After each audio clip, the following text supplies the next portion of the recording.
Bismillahirrahmanirrahim. Assalamualaikum warahmatullahi wabarakatuh. Alhamdulillah wassalatu wassalam ala rasulillahi amma ba'du.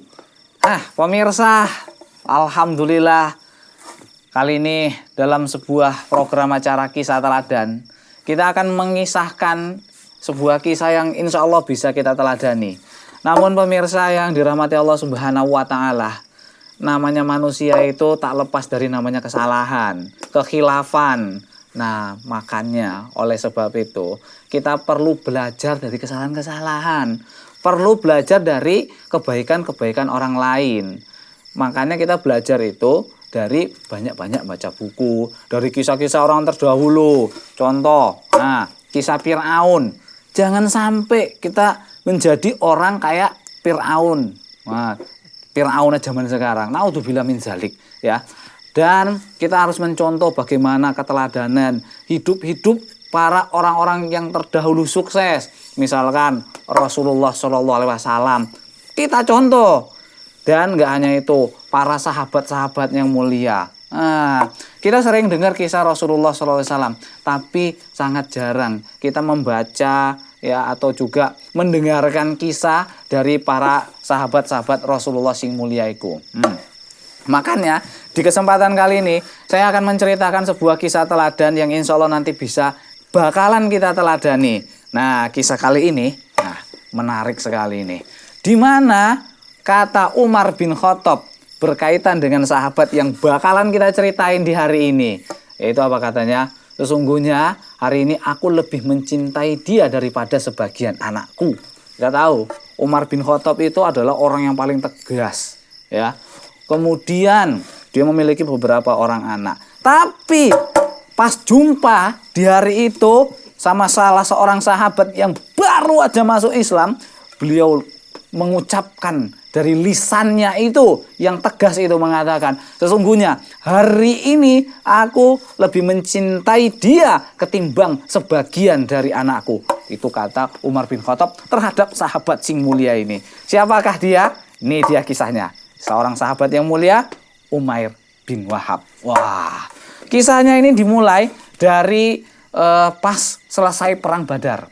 Kita tahu nih kalau pas perang Badar nih pemirsa, itu kan kaum muslimin menang kan, dimuliakan oleh Allah Subhanahu wa Ta'ala, dianugerahkan, dihadiahkan sebuah kemenangan di mana kocar kacirnya orang-orang kafir Quraisy hanya melawan cuma 300-an kaum muslimin ketika itu.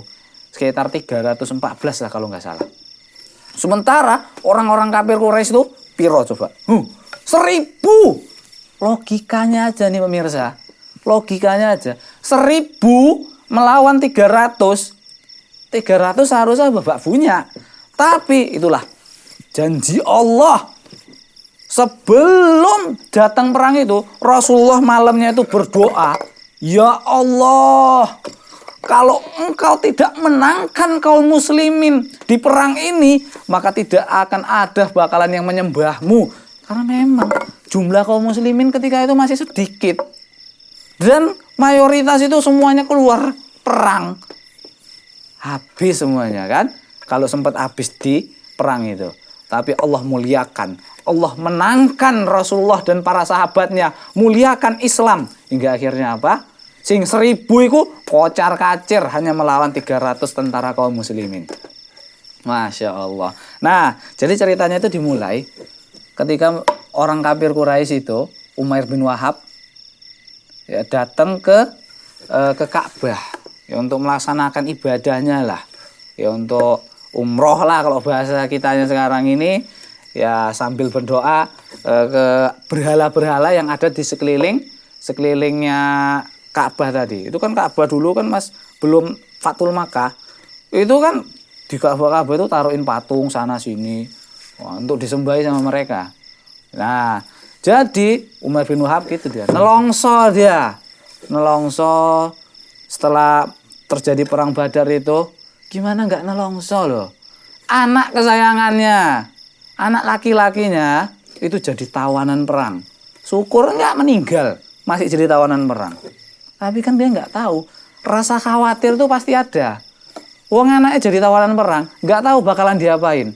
Entah mungkin disiksa sama orang-orang muslimin. Kan mikirnya dia gitu kan, walaupun nggak mungkin Rasulullah nyiksa-nyiksa orang yang nggak salah.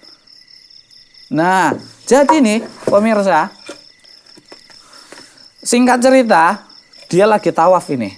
Sambil ngeluh, tawaf di Ka'bah. Wah, jadi orang kafir dulu pun ada tawafnya juga ya. Sebagaimana kita sekarang ini ada tawafnya. Karena orang kafir dulu itu yang ngikutin agamanya Nabi Ibrahim alaihissalam. Nah, jadi ketika dia keliling Ka'bah pas tawaf, pas sampai di Hijr Ismail, jumpa salah seorang pembesar Quraisy, Sofwan bin Umayyah. Wah, udah jumpa kan, sama-sama korban dari perang Badar, duduklah bareng mereka kan. Ya bisalah. Kata Umair bin Wahab, imsobahan katanya. Imsobahan itu adalah bahasa sapaan. Kalau kita kan assalamualaikum. Nah, mereka imsobahan. Kata Umair bin Wahab terhadap si tadi ya Sofwan bin Umayyah. Oh, imsobahan juga dibalas juga ya. Nah, kemudian ini barulah mereka cerita nelongso gitulah. Namanya habis kalah, sedih lah dia. Walah, aku kalah kita kalah dari perang Badar sama si Muhammad nih loh. Waduh, kita hitung. Sopo ae sing wafat yo? Pulan bin Pulan. Diceritai sopo ae sing gugur. Ya gugur dalam keadaan kafir. Wah, sedih banget dah. Siapa yang jadi tawanan? Oh, si Pulan. Oh, si Pulan jadi tawanan juga. Iya. Ceritalah mereka semua. Sampai Sofwan bin Umayyah nelongso. Walah, nggak ada kebaikan lah setelah ini. Hancur kita. Malu kita. 1000 orang kalah sama 300. Gimana ini? Jadi mereka nelongso ceritanya. Sampai nyeplos pernyataan dari Umair bin Wahab. Iki Sofwan iki yo. Maaf yo. Kalau enggak gara-gara utangku dan keluargaku jadi tanggungan, aku bakalan pergi nih ke Yasrib, tak penggal kepala Muhammad, tak bunuh gitu. Punya niat kayak gitu. Niat busuk. Nah, pemirsa, apakah niat buruk dari Umair bin Wahab bakalan terjadi? Insya Allah akan kita lanjutkan kembali ceritanya setelah jeda berikut.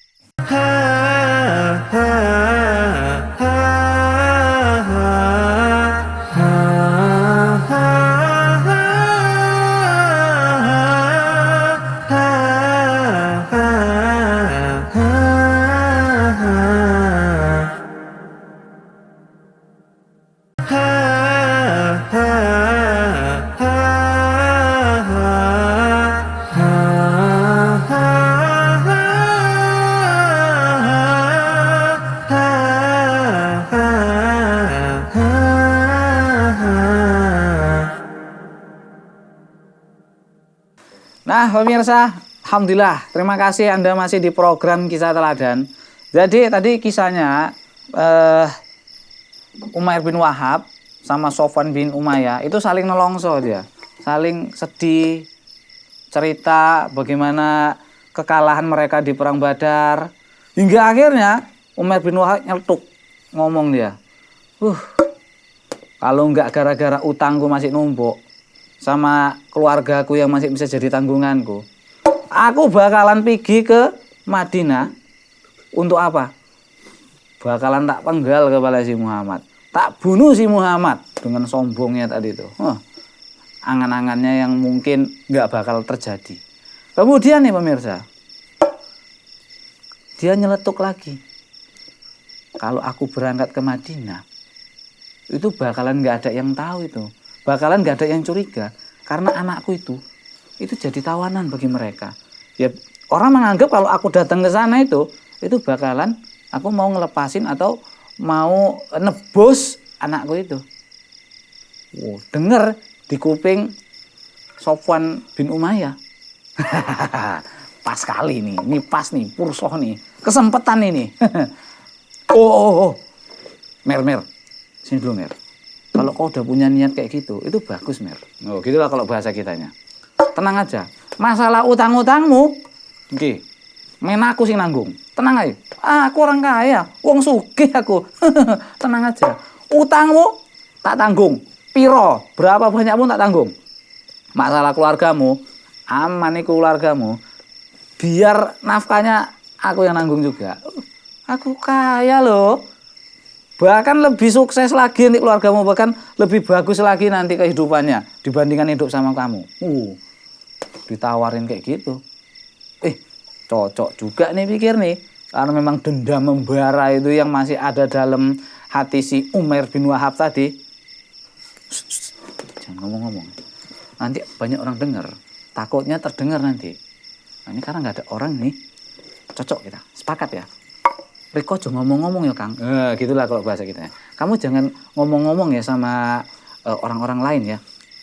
Sofwan bin Umayyah ya. Aman. Beres. Yang penting tugasmu selesaikan. Oke, mantap. Langsung eksekusi. Langsung Umair bin Wahab pulang ke rumah. Apa yang pertama kali dia? Langsung diasah pedangnya. Biar tak gorok nih si Muhammad, tak gorok nih.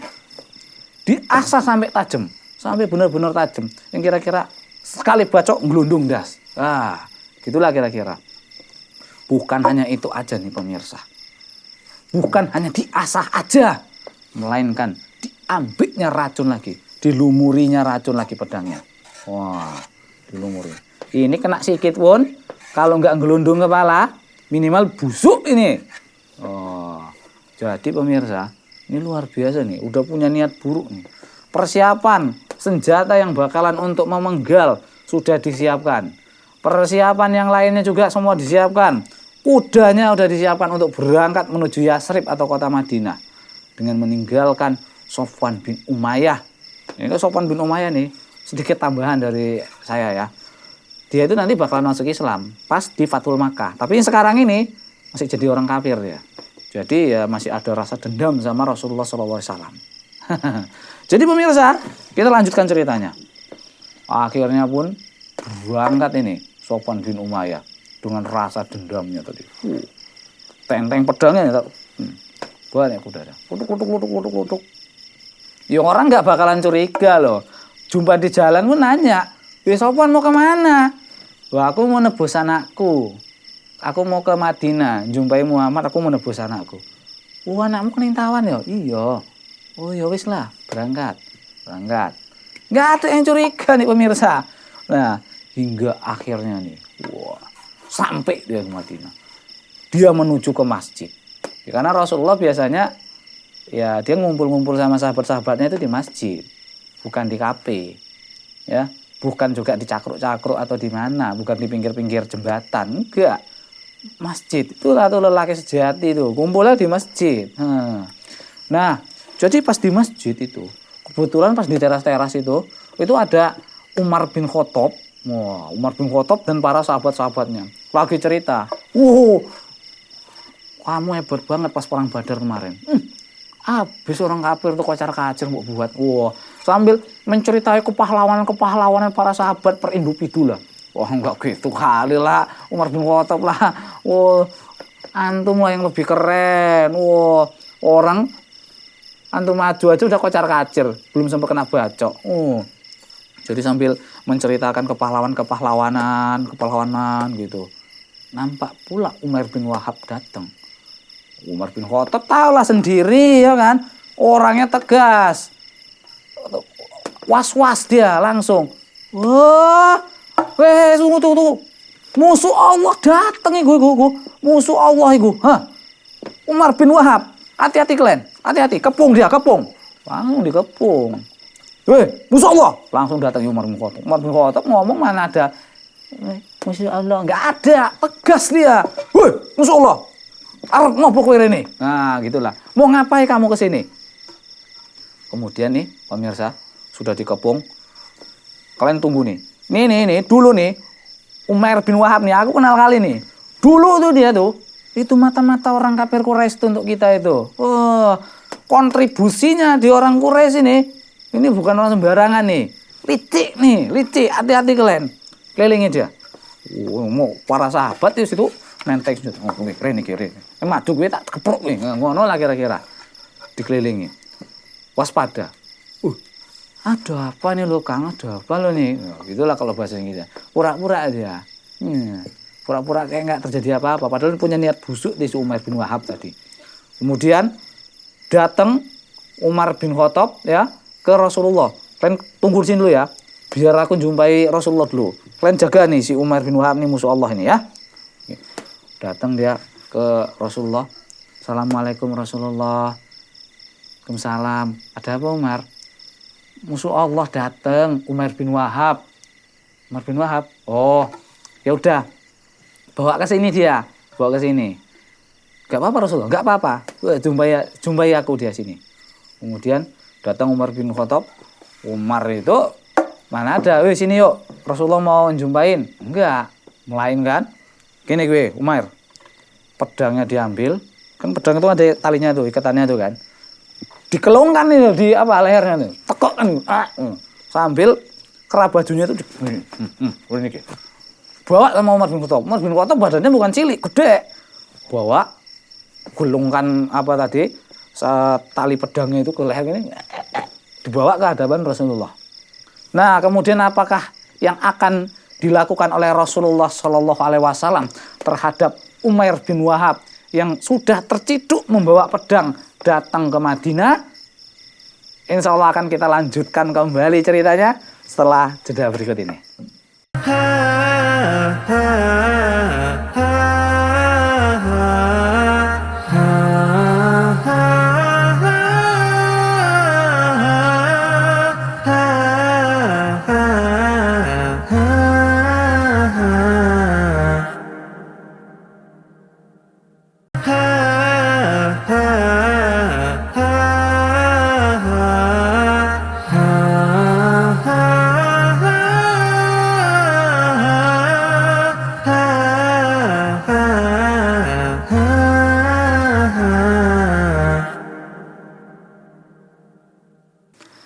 Nah pemirsa, kita balik lagi di kisah teladan. Masih kita menceritakan sosok sahabat yang mulia Umair bin Wahab.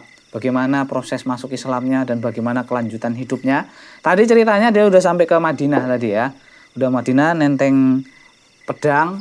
Ya keciduk sama Umar bin Khattab. Wah, jadi sama Umar bin Khattab itu dari tali pedangnya itu diikatkan ke lehernya gini, nekok gitu. Kerah bajunya itu diginiin.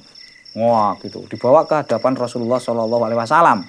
Nah, kemudian apa yang dilakukan oleh Rasulullah ketika melihat ya kondisi dari Umair bin Wahab dibuat kayak gitu sama Umar bin Khattab. Itu di hadapannya gini. Ya Rasulullah, musuh Allah kita datangi di hadapanmu ya Rasulullah. Wah, kemudian kata Rasulullah dengan tenang ya kan. Umar, dilepas saja Umar. Jangan Rasulullah, ini licik nih orangnya nih, licik nih. Kancil juga otaknya nih, hati-hati Rasulullah. Itu kira-kira gitulah bahasanya. Kemudian udah nggak apa-apa. Walaupun dengan siaga satu nih Umar bin Khattab, akhirnya dilepaskan juga. Wah. Jadi diinterogasi lah si Umair bin Wahab ini sama Rasulullah. Wahai Umar bin Wahab, ngapain kamu ke sini? Ya beralasan lah. Enggak ada ngapa-ngapain lo Rasulullah. Enggak Rasulullah dia bilang. Muhammad dulu belum masuk Islam dia. Enggak ngapa-ngapain lo Muhammad. Aku sini cuma mau nebus anakku. Kemudian ditanya lagi sama Rasulullah. Lah, bawa pedang buat apa? Kemudian cari alasan lagi lah si Umair bin Wahab. Enggak ada lah Muhammad nih. Lah ini pedang ini pas di perang Badar. Enggak berfungsi dia nih. Enggak bisa ngapa-ngapain dia, enggak bisa bacok satu orang pun. Itulah bahasanya. Yang benar kata Rasulullah. Ya Allah benar. Kata si Umair bin Wahab. Terus apa yang kamu lakukan ketika dihijr Ismail sama Sofwan bin Umayyah? Dibilang gitu.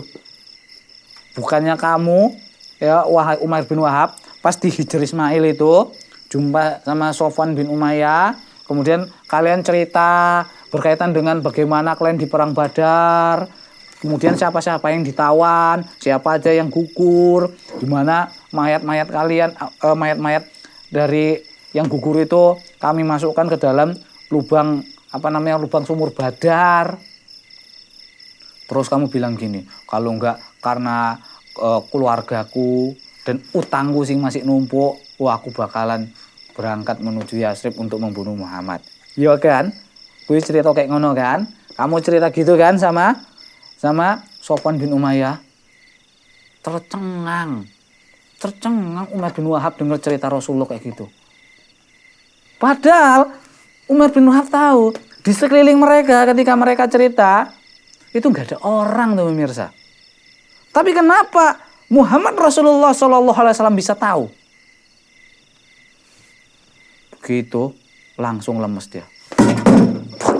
Dia nggak langsung geletak gitu juga, nggak geletak, lemes. Kemudian diangkat tangannya. Kemudian dia mengucapkan, Asyhadu alla ilaha illallah wa asyhadu anna Muhammad Rasulullah. Langsung dia bersyahadat. Kenapa? Karena dia tahu Rasulullah SAW itu gak akan dapat berita kecuali dari Allah Subhanahu Wa Taala. Karena gak ada di sekeliling dia itu gak ada yang tahu. Oh, sampai segitunya nih pemirsa. Akhirnya ketika Umar bin Wahab masuk ke Islam, semua bertakbir. Kemudian apa kata Umar bin Khattab? Sesungguhnya dulu aku lebih mencintai celeng, aku lebih mencintai babi ketimbang sosok Umar bin Wahab. Tapi sekarang ini aku lebih mencintai Umar bin Wahab dibandingkan beberapa dari anakku. Itulah muncul keluar bahasa dari lisannya Umar bin Khattab berkaitan dengan Islamnya Umar bin Wahab. Masya Allah. Nah pemirsa, luar biasanya lagi kisahnya ini ya. Akhirnya Umar bin Wahab pun masuk Islam, kemudian dia belajar Islam di Madinah. Wah. Kita balik lagi ke Mekah. Cerita tentang Sofwan bin Umayyah. Wah, Sofwan bin Umayyah dengan sombongnya cerita sama orang-orang kafir Quraisy ya kan. Wih, tenang. Sebentar lagi kalian akan mendapatkan sebuah berita yang bisa mengobati kekecewaan kalian ketika kalah dalam perang Badar. Wow, dengan sombongnya kalian bakalan dengar berita nanti yang spektakuler. Wow, daripada berita transfer Cristiano Ronaldo ke MU. Oh, ini beritanya luar biasa. Berita apa itu? Tunggu aja dengan sombongnya. Jadi asal ada orang pulang dari Madinah ke Mekah, tanyain, piye, ada berita tentang Umar bin Wahab. Ditanyain satu persatu sama Sofwan bin Umayyah. Oh, nggak ada. Sampai tahu akhirnya ada berita yang datang dibawa oleh orang-orang pedagang yang datang dari Mekah atau dari Madinah ke Mekah. Piye, ada dengar kalian berita tentang Umar bin Wahab? Umar bin Wahab di sana lagi belajar dia masuk Islam. Kayak petir di siang bolong nyamber si Sofwan bin Umayyah. Cedwer. Wis. Enggak percaya Sofwan bin Umayyah rasanya. Kalau ternyata Umar bin Wahab yang memiliki kemarahan yang luar biasa, masa masuk Islam jadinya. Lemes langsung. Sia-sia aku gitu.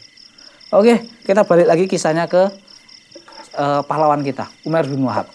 Akhirnya Umar bin Wahab setelah belajar, pinter gitu kan, udah paham tentang Islam, dia izin sama Rasulullah SAW.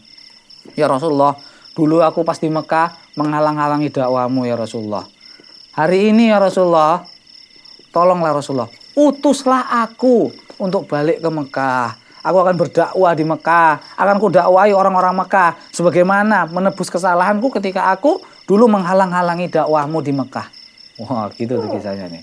Nah, kemudian nih pemirsa, akhirnya Rasulullah mengizinkan ya untuk Umair bin Wahab pulang ke Mekah. Setelah pulang ke Mekah, singkat cerita, Umair bin Wahab ya pertama kali orang yang didatangi siapa coba?